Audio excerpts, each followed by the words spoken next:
Hello. അപ്പം ഇന്നെൻ്റെ അടുത്തേക്ക് എൻ്റെ ഉമ്മയും ഉപ്പയും ആങ്ങളെയും അനിയത്തിയും ഭർത്താവൊക്കെ വന്നിട്ടുണ്ടായിരുന്നു കേട്ടോ. അപ്പോൾ അവർ ഉമ്മച്ചി വന്നപ്പോൾ വീട്ടിലുണ്ടാക്കിയ പഴംപൊരിയും പൊതിച്ചോറൊക്കെ കൊണ്ടുപോകാൻ വന്നിട്ടുണ്ടായിരുന്നു. അപ്പോൾ ഞങ്ങൾ ഉമ്മച്ചി കൊണ്ടുവന്ന പൊതിച്ചോറ് കഴിക്കാൻ പോവാണ്. അത് കഴിക്കട്ടെ.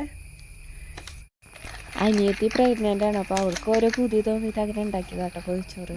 അപ്പോൾ ഇക്ക തുറക്കണം കേട്ടോ പൊതിച്ചോറ്.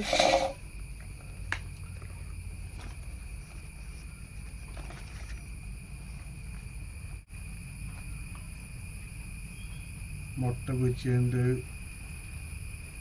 ചമ്മന്തി ഉണ്ട്,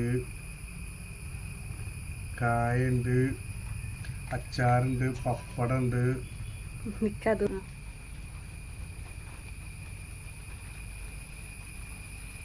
മീൻ വറുത്തത്, അച്ചാറും ചാറൊക്കെ എന്നെ കൊണ്ടുവന്നിട്ടുണ്ടായിരുന്നു കേട്ടോ. മോരുകറി.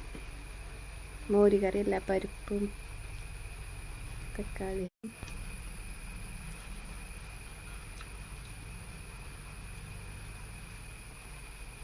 ചമ്മന്തി സൂപ്പറായിട്ട്. ചമ്മന്തി ഇഷ്ടമുള്ള ആളാട്ടാ.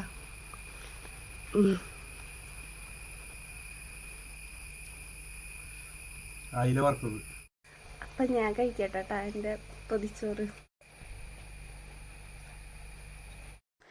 അപ്പം അനിയത്തിക്ക് വേണ്ടി പൊതിച്ചോറ് ഉണ്ടാക്കിയപ്പോൾ എനിക്ക് പൊതിച്ചോറ് ഇഷ്ടമുള്ള കാരണം ഉമ്മ എനിക്കും കൂടി ഉള്ളത് ഉണ്ടാക്കിയിട്ടാണ്. അപ്പോൾ അവർ വഴി വന്നപ്പോൾ ഡാമിക്കും പോകണമായിരുന്നു, അപ്പോൾ എനിക്കും കൂടി ഉള്ളത് കൊണ്ടുവന്നു. അപ്പോൾ അടിപൊളി പൊതിച്ചോറായിരുന്നു ഉമ്മച്ചീൻ്റെ കൈ കൊണ്ട് ഉണ്ടാക്കിയത്. നല്ല ടേസ്റ്റ് ഉണ്ടായിരുന്നു കേട്ടോ. അപ്പോൾ പൊതിച്ചോറൊക്കെ കഴിക്കട്ടെ. അപ്പം ഇന്നത്തെ വീഡിയോ ഇത്രേ ഉള്ളൂ, ചെറിയൊരു വീഡിയോ ആണ് കേട്ടോ. വീഡിയോ ഇഷ്ടപ്പെട്ട സപ്പോർട്ട് ചെയ്യണേ. Thank you.